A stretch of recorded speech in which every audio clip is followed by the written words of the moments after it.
This guy is a blur on tape. He zigs and zags. He's a complete freak of nature, maybe one of the biggest freaks that we've seen.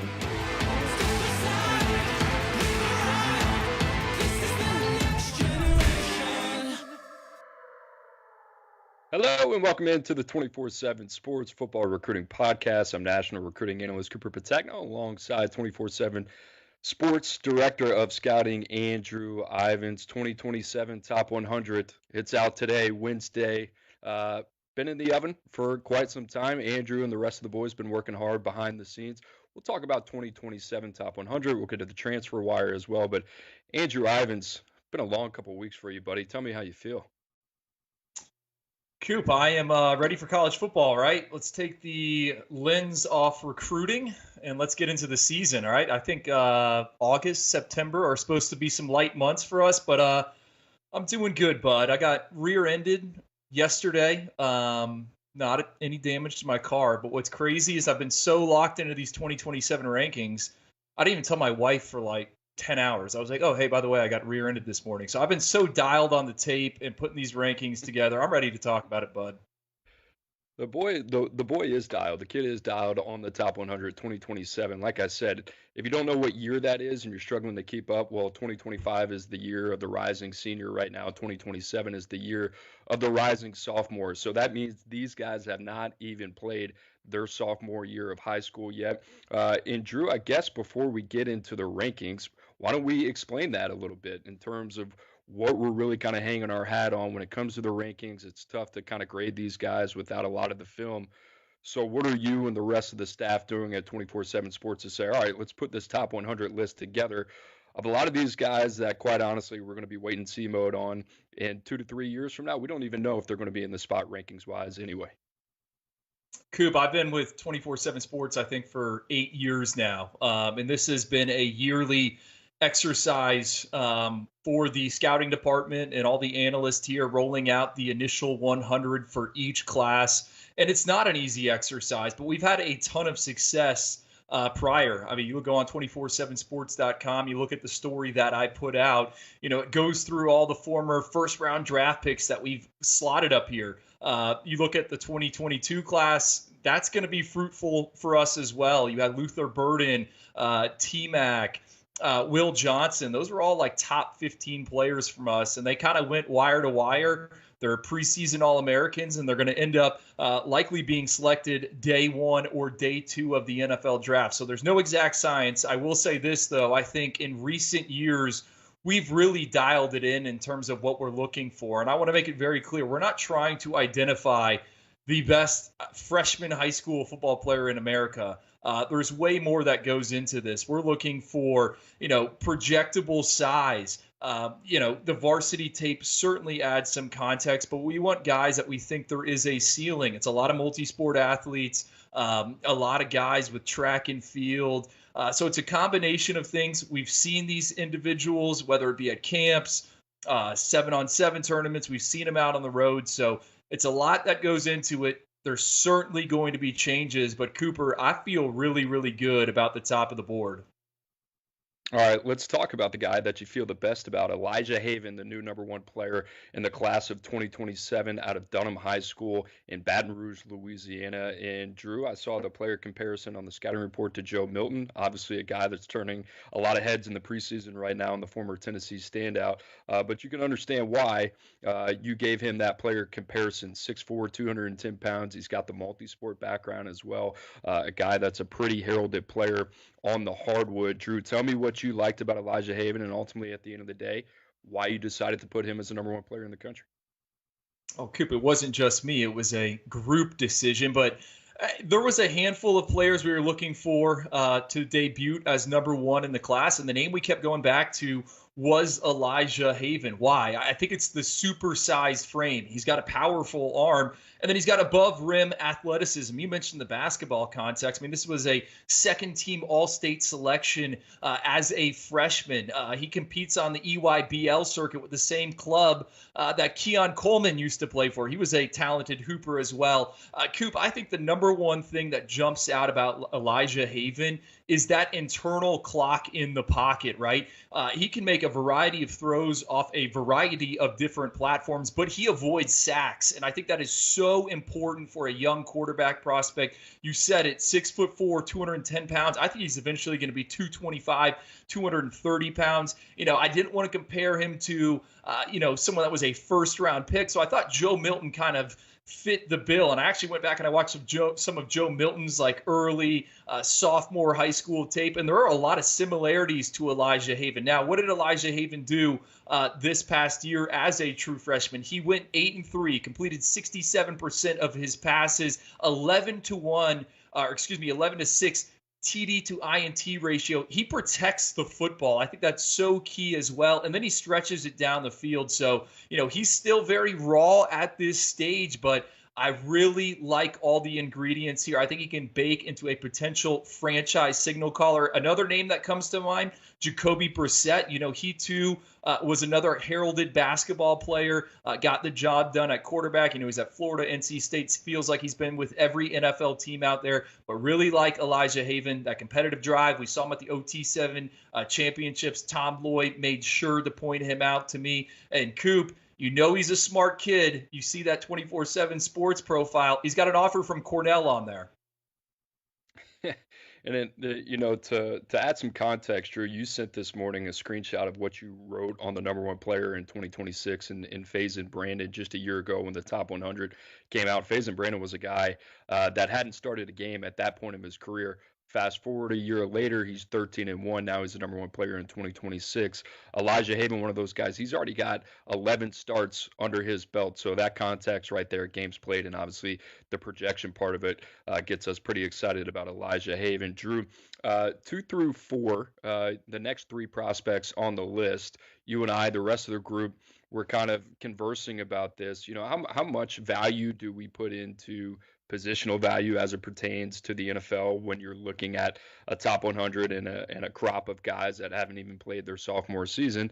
Well, we got 3 edge rushers next. Outside of that, we got guys like Mark Bowman, a tight end, Xavier Crowell, a running back out of Alabama. Is it going to stick?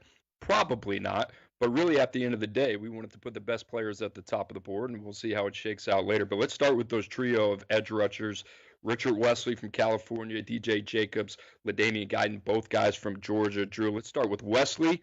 Our Greg Biggins says, hey, this guy might be a little bit further along than Kayvon Thibodeau was at his point in his high school career.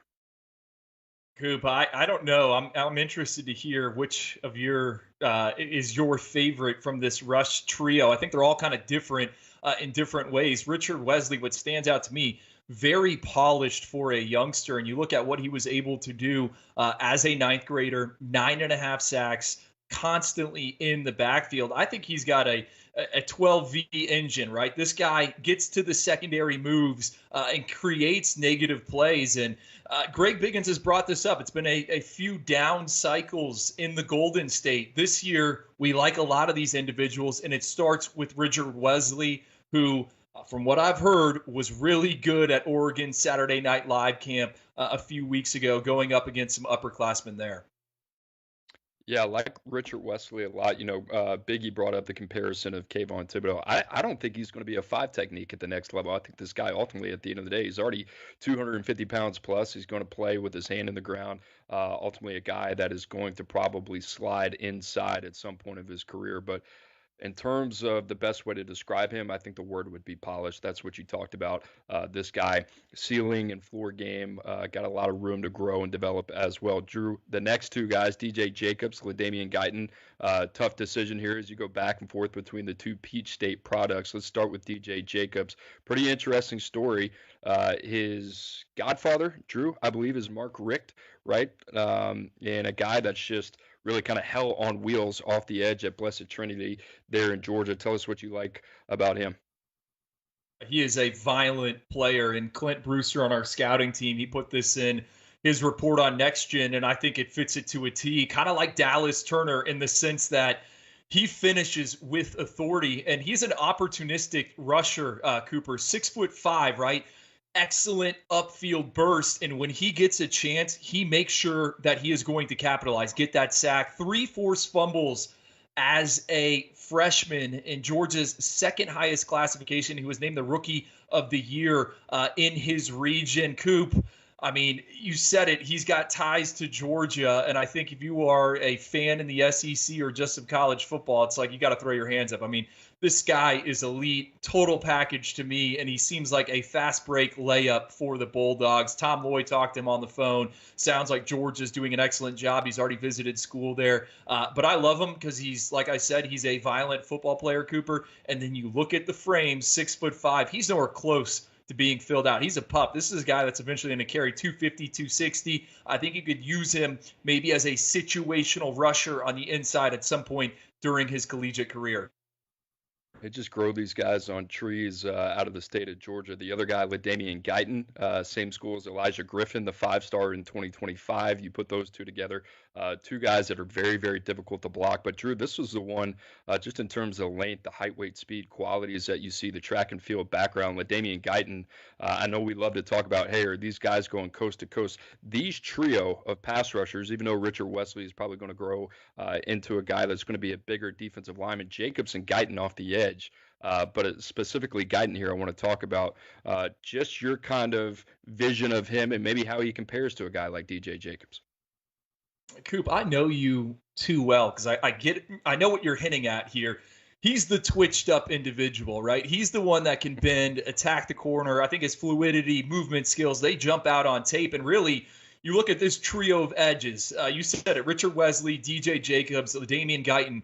I think these are going to jockey. All three of these guys are going to jockey in the rankings, and they all have a chance to go wire to wire. They are that good. LaDainian Guyton, to me, I mean, when we were studying Elijah Griffin at Savannah Christian Prep, really all of last year, it was like, okay, who's number 15 on the edge? And then it's like, whoa, this is a freshman. He is that good.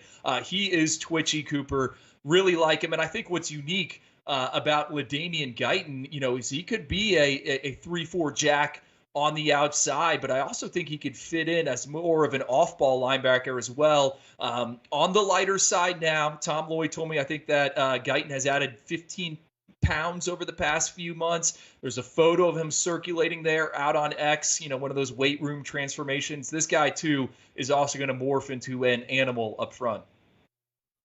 All right, we would be remiss if we didn't talk about Mark Bowman out of Modern Day, and a guy that's got a lot of chatter. We saw him OT7 finals over the offseason, and it's easy to go out there and say, all right, this guy's going to be the next Brock Bowers and all that type of stuff. Both guys from California. I get it. He's playing a high level of competition there in California. Drew, you turn on the tape just in terms of what this guy can do as a receiver. You can play him in line as well. He's physical. He's got a super mature game, which is what you would expect from any standout at Modern Day. But this kid, in terms of the floor, and not only the floor, but what he's got left to develop over the next 3 years, there is a lot to be excited about. Georgia and the rest of the country is going to be after this kid. Cooper, I mean, I think Hudson Standish on our scouting team put it best. Mark Bowman is the type of guy that turns 11 personnel into 10.5 personnel, 12 personnel into 11.5 personnel. He is a cheat code, right? He can create separation if he's attached, detached, in the wing, in the slot, and out wide. And he is a natural pass catcher. Not a ton of statistical production as a freshman there at Mater Dei. Not surprising, a very loaded team. But like you've said, we've seen him at 7-on-7 tournaments absolutely take over games. And he's also tested exceptionally well. 4.6 on the lasers in the 40-yard dash, 4.4 in the short shuttle, 36-inch vertical jump. I think, Cooper, with where the NFL is going, we're going to see more teams passing out of 2 and 3 tight end sets. This tight end position, these guys that can carry a passing game are going to only be valued more and more. Huge fan of Mark Bowman here, and excited to see where he ends up in college. Because I think someone's going to be getting a guy, again, where it's going to unlock a ton of things in that passing attack. All right, buddy, let's round out the top 6 here, and 6 guys that I would say for 2027 we feel pretty good about with the information that we have and the tape that we have as well. Talk to me a little bit about Xavier Crowell. I talked about the positional value at the top of the show, right, with a running back being in the top 6, probably something that's not going to stick, but still one of the more dynamic players in the class. Yeah, I mean, we are sticking a running back up here, and I think anyone that's familiar with our work or follows our rankings is probably like, whoa, they must really like this guy, and we do. Favorable mix of toughness, agility, vision, speed, and hands. I think he's very, very well rounded. You look at what he was able to do as a freshman: 166 carries, 1,700 yards, 25 touchdowns, 10.5 yards per carry. Coop, you want to talk about, all right, how do we value these running backs? And the NFL might not be placing a premium on them, but the collegiate programs and operations are. And I think Xavier is someone that will have a chance to step into the SEC, step into the Big Ten, and be part of a rotation right away. Be an impact type of player. Big fan of what he has put on tape this so far and what we know about him. The guys at Catapult told me they put the GPS trackers on Xavier a few weeks ago. He was topping out close to 23 miles per hour when he was working out. There you have it, the top 6 players in the top 100 of the 2027, freshly out of the oven. You can find that on 247sports.com, and you can find the Oyster Boys on the 247 Sports YouTube channel every Wednesday at 1 o'clock Eastern Time. That is a new time. We are moving 1 hour up, 1 o'clock Eastern Time, noon Central Time. You can find Andrew Ivins and myself on the 24/7 Sports Football Recruiting Podcast. Make sure to like and subscribe. You can also find us on CBS Sports Network on Mondays at 1 o'clock Eastern Time as well. I don't know, Drew, did I mess that time up? 2 o'clock, 2 Eastern Time. A lot of stuff going on, a lot of bullets flying. We're moving all over the place. It is what it is. All right, we're not done with 2027 yet, Drew. Legacy prospects, I think that's maybe the biggest storyline out of this update as you go down the list, and it's like, we're just getting old. I put out a tweet this morning and said the first tape that I ever cut up was in 2017. That was 10 years ago. Look at all of these guys and the connections that they have to collegiate football players, to NFL football players. You start at the top, Xavier Sabb, the brother of Keon Sabb, the safety at Alabama, transferred from Michigan, Colton Nussmeier. That name sounds familiar for a lot of different reasons. If you've been around the game for a while, Garrett Nussmeier, the starting quarterback at LSU, his dad, also the quarterbacks coach of the Philadelphia Eagles. Cooper Witten, that's right, son of Hall of Famer Jason Witten of the Dallas Cowboys. We'll talk about him in a second. Jax DeJean, brother of Eagles safety Cooper DeJean, former All-American, and then Gunnar Rivers, son of former NFL quarterback Philip Rivers. I mean, Drew, where do you even want to start with this list? Because it's one thing to have the last name on the back of the jersey and the expectations, but you dive into the film of the majority of these guys, they're in the top 100, and they're in the top 100 for good reason. There is a lot to like about a lot of these players that genetically fit the bill of what we're looking for. Well, I want to start by saying this. I encourage everyone to go to 247sports.com, check out the story that Gabe Brooks wrote about all the notable bloodlines. We're not even talking about Donovan McNabb's kid, Charles Woodson's kid, Troy Polamalu's kid, Antonio Cromartie has a kid. I mean, it is I went into the bag and really did some research and found a ton of guys. Hassan Reddick as a brother or 2 brothers that are going to be recruits. It's a fun story. To me, the one that instantly jumps out is Colton Nussmeier, right? And, so early in the process with these quarterback rankings, you kind of want to be calculated. A lot of them haven't, necessarily started games on varsity. Colton did get some run here. I love the tape, the footage that's out there. Throwing at LSU's elite camp, Joe Sloan there with the Tigers. He does an excellent job of getting all these quarterbacks there. They're going to have an issue in terms of, what direction they want to go in 2028. Because obviously Colton Nussmeier's got ties to them. Elijah Havens right there in his backyard. Malachi Ziegler's another in-state prospect that they're interested in. But to me, Colton Nussmeier, really like how he throws the football. He's a lefty, good size on him. And from what I've heard from our team that was at the Texas State 7-on-7 championship, he looked like the real deal. He was calling his own plays in the huddle. Not a lot of other quarterbacks doing it. So I'm fired up about Colton Nussmeier. What about you? Any of these other guys kind of jump out? Gunnar Rivers. I mean, what's crazy about Gunnar Rivers when you watch him, the son of Philip Rivers, is, the apple doesn't fall far from the tree. The release, the stature, everything about him. You always wonder, it's like, how do you generate power with that kind of abbreviated sidearm release? his ability to layer the football, play with touch, get the ball to the deep third, also play off schedule as well was really, really impressive. And it was a little bit of a mixed bag this year in terms of what we saw production wise, but only as a freshman. I think this is a guy that I'm pretty excited about. Obviously, the bloodlines can be excited about him as well. But this kid, turning on the tape, I was excited about him. And then the other one, Drew, how about Cooper Witten? And this dude playing safety, he plays receiver, does a lot of different things. I think he's sub 11-1 in the 100-meter as well. Well, when you start to study these guys with the genes of NFL players, and we're going to talk about Josiah Molden here in a second, these guys have been around the game for such a long time. But the thing that really kind of stands out, even as freshmen, is their football instincts and their pedigree that shows up on the field. Sure, they check a lot of boxes in terms of the athletic markers, but how many times do you see guys go out there and maybe they're not what you expect just in terms of between the ears or playing the game fast? All of these guys from Rivers to Witten to Molden, and it was very similar with Elijah Molden when we had him at Washington. These guys just have a little bit different of a processing power, and they are very, very mature for their age. And most of these guys that we've seen, from Sab to Nussmeyer to Witten all the way down, just kind of seem like they're a little bit further ahead than the majority of the prospects that we watch at their age. Well, think about it. I mean, these are guys that grow up hanging around NFL locker rooms. They have been there in practices, film sessions. It's certainly something to take into account. And you're right. We're not just tossing these individuals up here because of the names. The tapes, the profiles check out as well. Coop, I'm going to raise my hand here, and I'm just going to get this out in the airwaves. I'm getting some Arch Manning type of vibes when it comes to Gunnar Rivers. And what do I mean by that? From what I've gathered, the family, very, very private, right? Gunnar does not have social media. I don't think he camped anywhere this offseason. You go to his 24/7 Sports profile, there are no offers listed.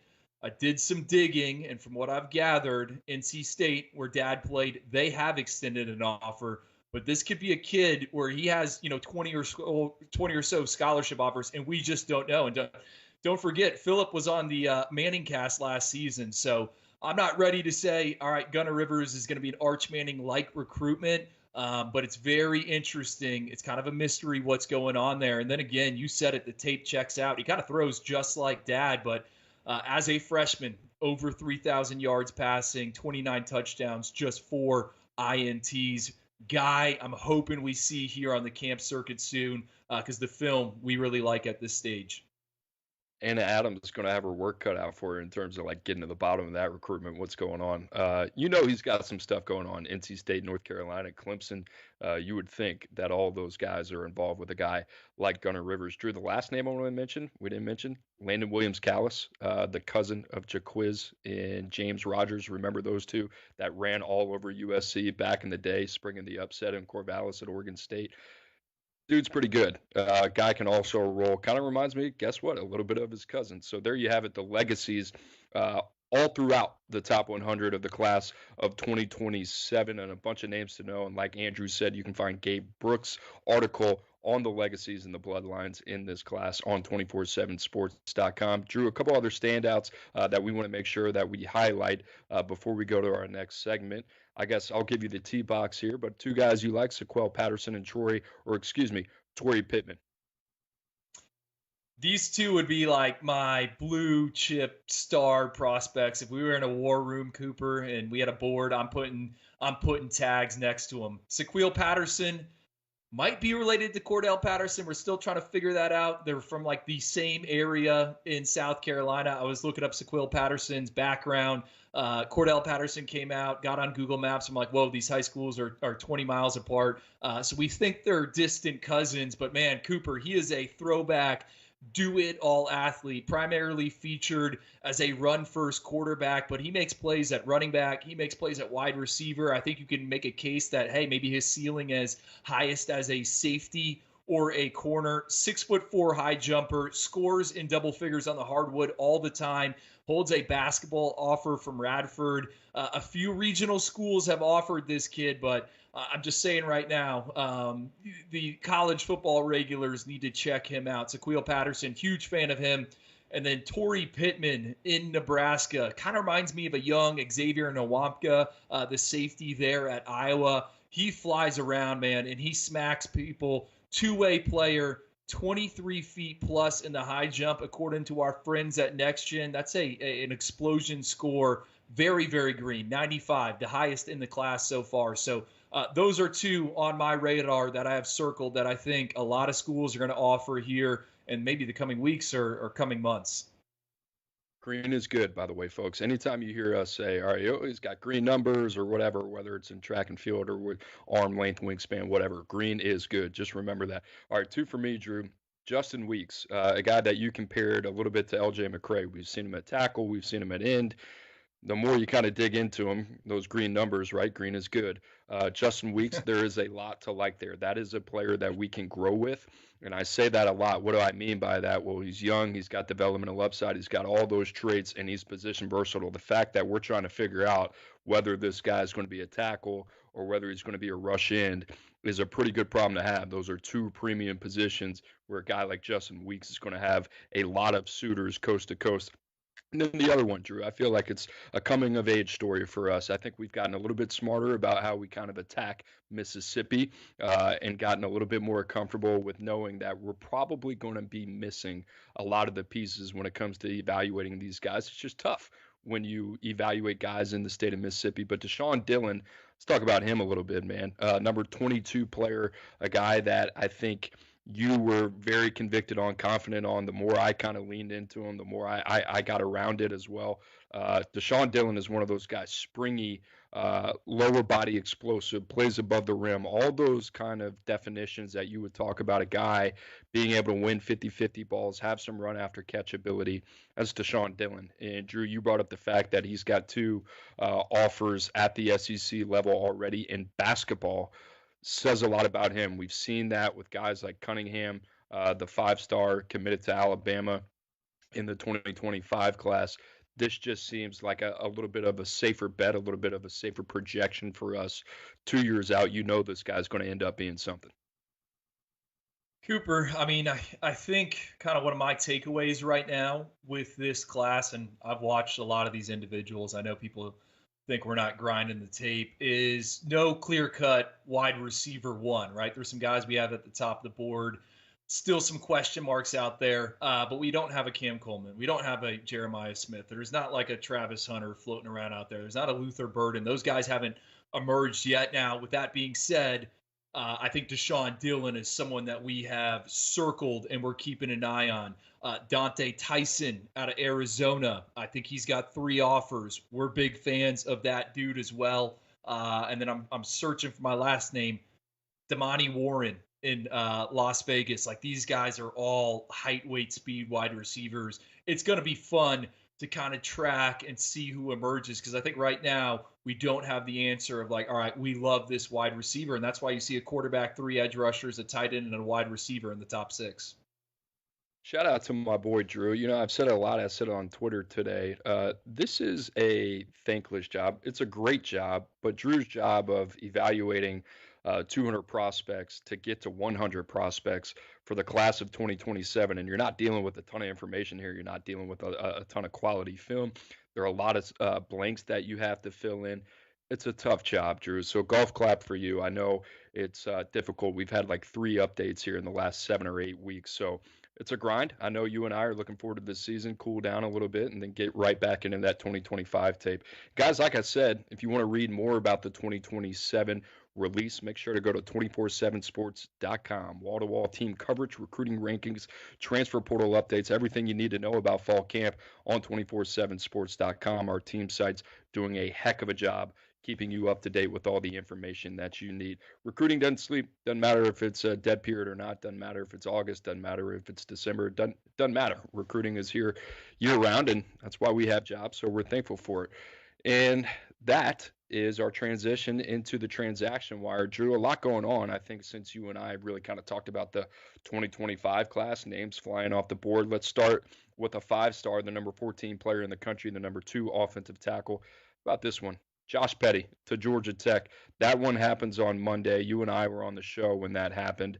I got an interesting take on this one, and we can dive into the player a little bit. But just your thoughts, Josh Petty landing with Brent Key and the Georgia Tech Yellow Jackets. Watch out for Georgia Tech. With all this conference realignment, schools moving around, we don't know what's going to happen with Florida State and Clemson. Like, who is going to be the next power in the ACC? I think a lot of people are assuming Miami, but I kind of low-key like what the Yellow Jackets have done in terms of transfer portal additions. And now they're doing it on the high school recruiting trail. Josh Petty, second highest ranked signee, or he could be, for Georgia Tech behind Calvin Johnson. That's obviously an elite fraternity to be in. But I kind of like the idea of him in that offense, what they want to do. You know, it's a spread up-tempo attack. They're going to run the football as well. Josh Petty, decorated wrestler, two-way player. Biggest question mark with him, I think, is how big is he going to be able to get? And I think at Georgia Tech, the fact that, all right, they're going all in. They've pushed all their chips for this local prospect who has said, and Tom Lloyd brought this up when he interviewed Josh Petty, you know, Georgia Tech was the first one to offer them, always kept in contact. I think that says a lot. It's a huge win for them. There's some other pieces in this recruiting class I like. Dalen Pinson, in-state top 247 corner. Sam Turner, big-framed wide receiver. Watch out for Georgia Tech. That's what I'm saying.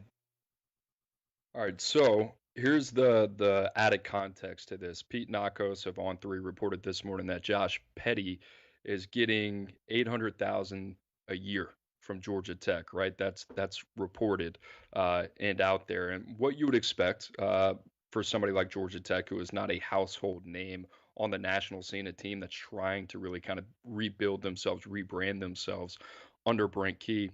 Drew, this is interesting for me because not only are you getting the number 2 player in the country, maybe that's not what the perceived player value is. $800,000 is a ton of money for a tackle and one that hasn't played any snaps. But you're also paying for perception.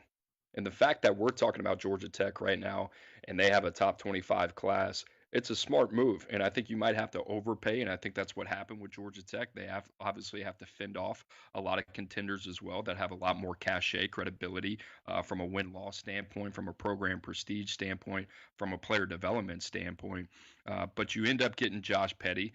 They're in a position to maybe make some more moves here down the line with Christian Garrett as well, just decommitted from Georgia.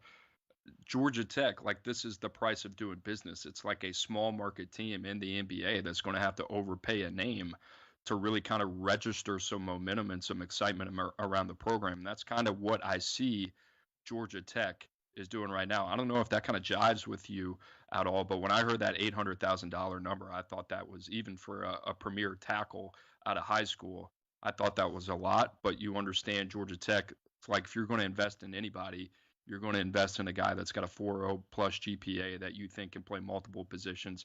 You're an offensive line coach as a head coach. It kind of makes sense that this would be the guy that they would say, you know what, financially, we're going to greenlight this. And this is going to be the guy that we're going to really kind of build around foundationally, at least from a perceptional standpoint, if that makes sense.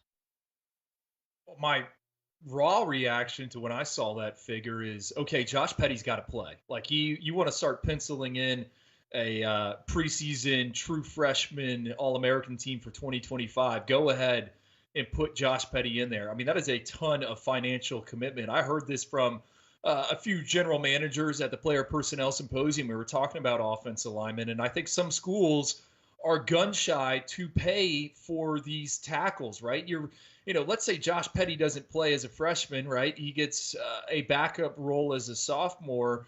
You're 1.6 in already, and then the kid's in the 2 deep, and he's going to want more money. So with that price tag, you got to play him. It'll be like Francis Mawanoa at Miami. It'll be like Jordan Seaton at Colorado. These young tackles that are getting their feet wet, and it's going to be baptism by fire. But I think for Georgia Tech, at the same time, what you need to consider, all right, if Josh Petty was in the transfer portal, what's the price tag look like? If he is able to progress and evolve into the player that we think he can be. I mean, you're going to be paying for it somewhere. And I think what you also said about Brent Key being an O-line coach, makes a ton of sense as well. Like that is the identity to some degree of that program. Why not go get someone that is our kind of guy, right? That wants to be at Georgia Tech, and you can mold him and shape him from the jump. He's a long kid. He's like 6'5", 280. I think he's hovering around there. He's got like a 7-foot wingspan. The thing about Josh Petty is like I can live in a world where Josh Petty doesn't end up being a tackle maybe 3 to 4 years from now. Josh Petty probably has a home at guard or at center. You watch his tape. It's not like this traitsy reactionary foot and body quickness or anything like that. He's got the wrestling background. If you wanted to compare him to a guy, and this is not so much of like physical stature, but maybe a little bit of what you saw more in the run game than you saw in the past. It'd be a guy like Charles Jagusah, who's got more of the tackle frame. I just think it's going to be interesting because what you said, $800,000 is a ton of money that you would pay a premier tackle. So what happens if you're stuck with a guy that can only play guard or center? It just goes to show the financials and positional value. It's not all set in stone in the NIL era in college football. Georgia Tech, nonetheless, top 20 class. Got to be happy with Petty. They're in there for Christian Garrett as well, Drew. We just talked about that. They got some momentum. It's been a long time since we've even, thought about Georgia Tech and the Yellow Jackets kind of on this pedestal, so you can understand why they're doing it. Let's go back to a blue blood who's had a little bit of a quiet week with guys outside of the top 247, but adding some quality talent. LSU, Drew, and a team that continues to stack talent on top of their board. But 3-star safety CJ Jim Coyley out of the Nashville area, he pops to the Tigers. You also add Philip Wright, the former Michigan commit out of Deshrahan High School in Louisiana, and then you get Dylan Battle, the big defensive tackle out of Texas. This trio right here, it's not sexy. It's not going to win a bunch of headlines or anything like that. But I kind of see the vision with all three of these players, right? You start with Jim Coyley out of Tennessee. He's a guy that has played a little bit of corner. He's played a little bit of safety. Drew, he's already floating around 210 pounds at 6'3". He is a very lower body explosive athlete. I would not be shocked if this kid ends up being 225 pounds plus, floating around 230, ends up being a will linebacker for the Tigers and Blake Baker and what they like to do. They like those speed and space guys that can flow. And even if he's an overhang, a guy like Deshaun McBride, that's okay. This is a really sneaky pickup for LSU and for Blake Baker. And this is a guy in my region that I'm really excited about that I think has the talent, quite honestly, if he can put it together on the field as a senior, to really get into that top 247 conversation. You mentioned that term overhang linebacker. I'll tell you this, LSU absolutely has one in this 2025 class. Just familiar, and Blake Baker is a guy we've had on the show in the past, last year in the preseason. I know his scheme really well. It's aggressive. And you look at this commit list, is there a more athletic kind of second level group out there, Cooper? You got Charles Ross, who's like a 4.4 guy in the 40-yard dash. You got Keelan Moses. Those are two with the linebacker tag, and you're pairing him with Jace Thomas. You're pairing him with Jaden Breaker, who's a sprinter. I've heard a lot of good things about him. Excited to watch him with the senior. Now you got CJ Jim Coyley. I don't know what all these guys are going to be, but give me them on my defense. They're fast, they're physical, and they can all run. So I really like those pickups. And then on Philip Wright, I'm going to let you cook kind of here. Look this up. Philip Wright at the National Combine, Cooper, over 1,000 kids out there, ran the fastest 40-yard dash. The fastest 40-yard dash out of all 1,000 kids that ran.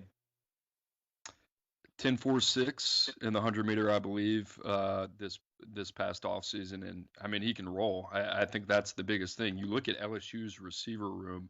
I was kind of going back through yesterday. I was like, man, these guys are just – they're loaded, but they got a little bit of everything. You got Aaron Anderson, you got Jelani Watkins, and you have Philip Wright, who all kind of fit that same mold, guys that can absolutely go. Jelani Watkins today is, if not the fastest player in college football, will be one of the top 5 fastest players in all of college football.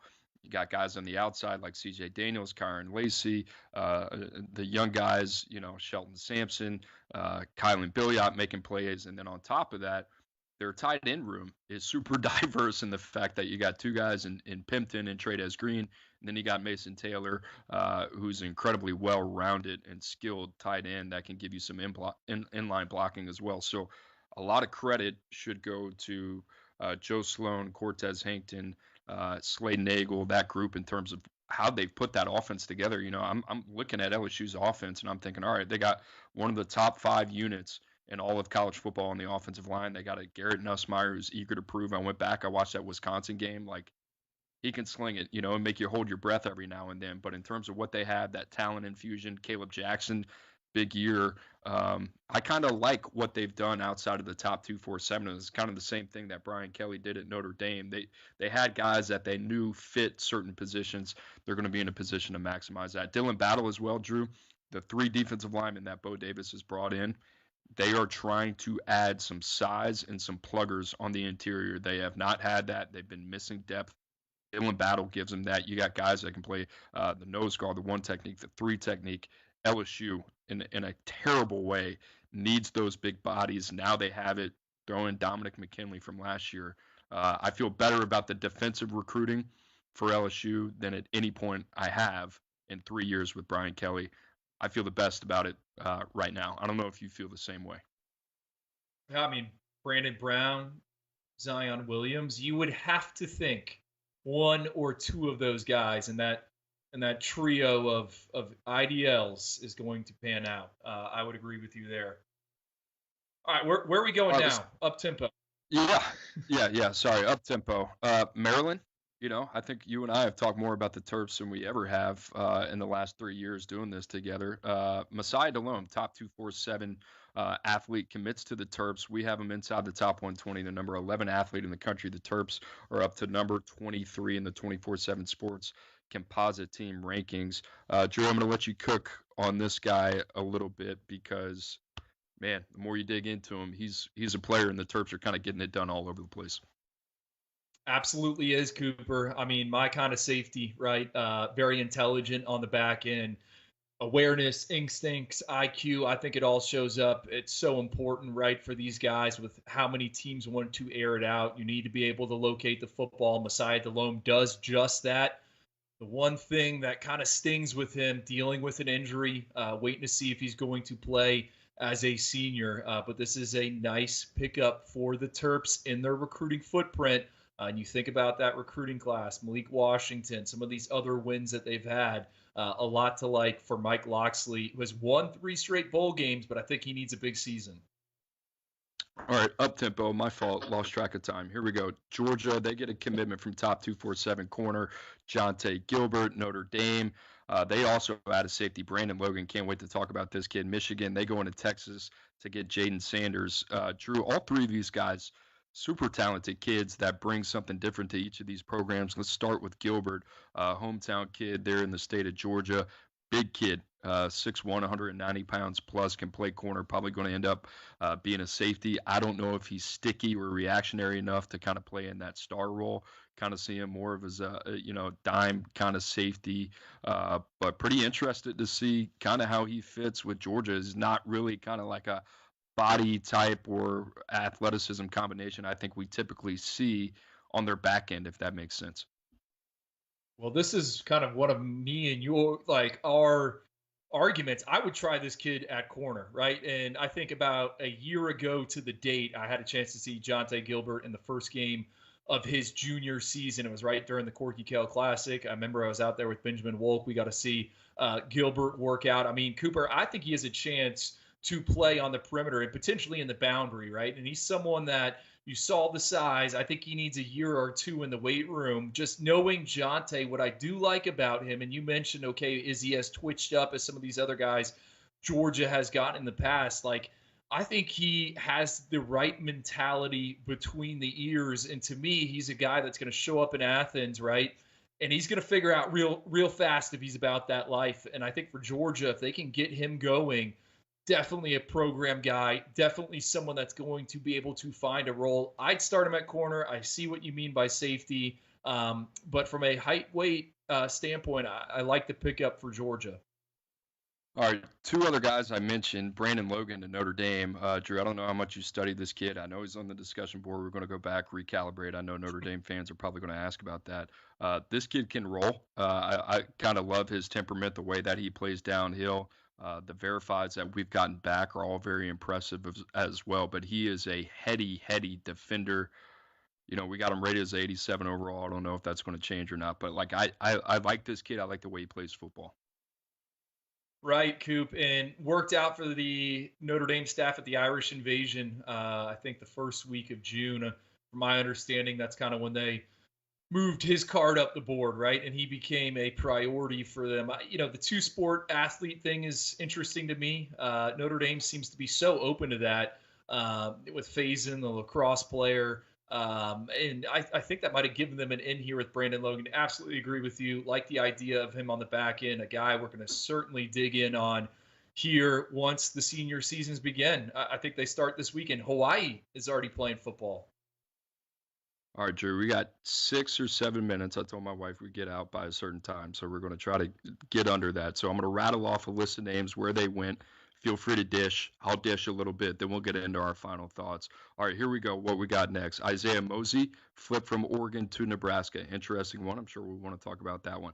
Aaron Dunn, Utah, top 247 tackle, stays in state.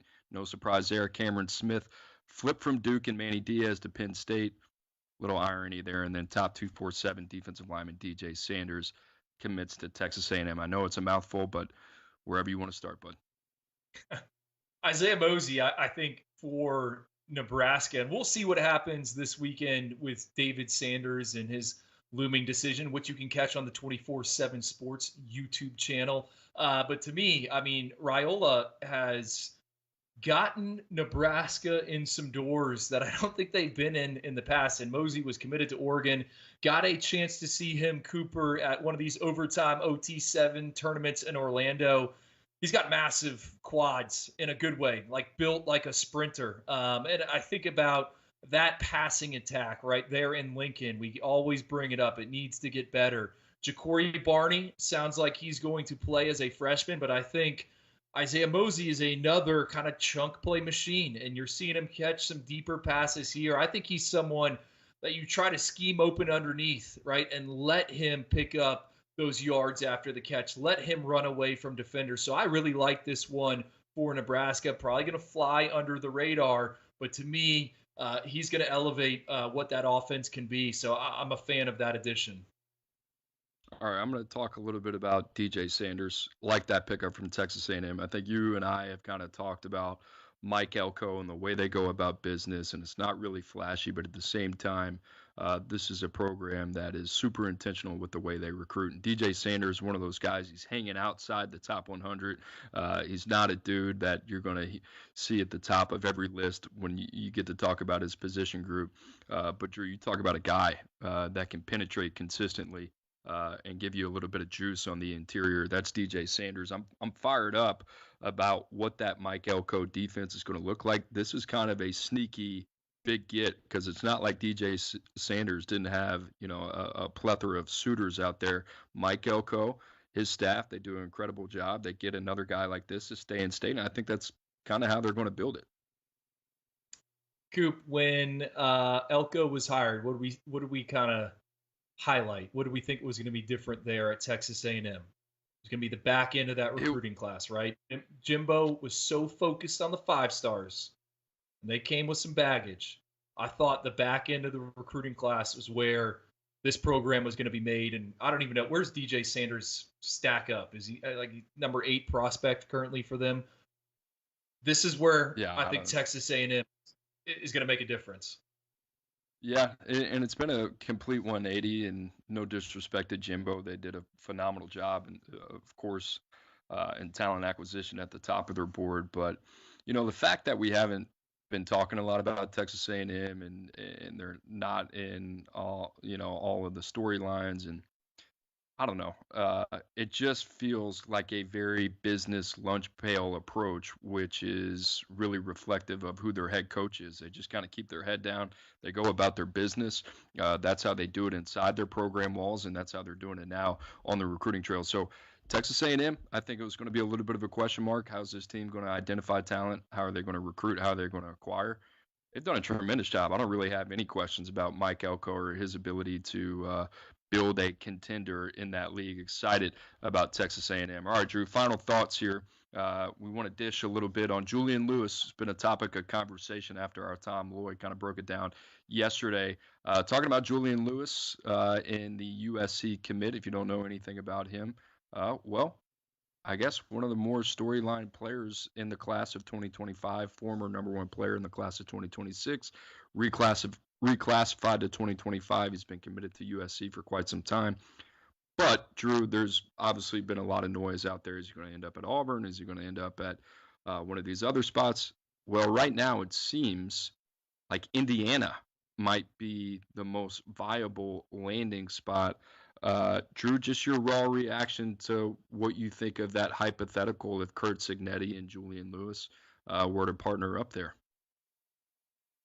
Well, he'd be another one where it's a high-profile quarterback prospect that is ending up at a program that I think at first glance you wouldn't think. And, we have Antoine Hill headed to Memphis. It's interesting, Cooper, but I'm here for it, right? You want to talk about parity in the game.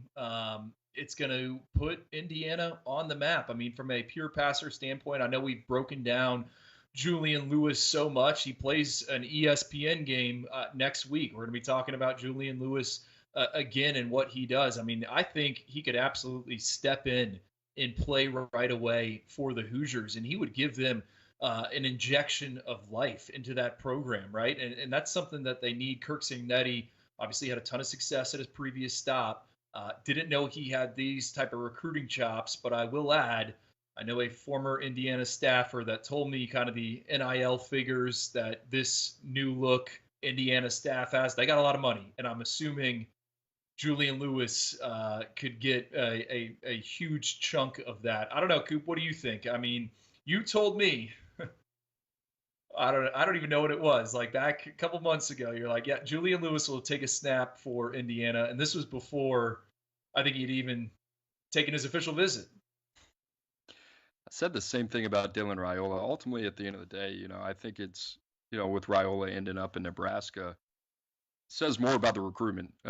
Julian Lewis has been committed to USC for quite some time, but it doesn't feel that way. And it also doesn't feel like USC has any issue with him going out there and really having a recruitment that is, let's face it, wide open. And what I think has happened here and what could potentially happen with Indiana is that Julian Lewis has priced himself out of places like USC and Auburn for what they're dealing with in terms of, all right, this guy's going to go to continue to shop himself.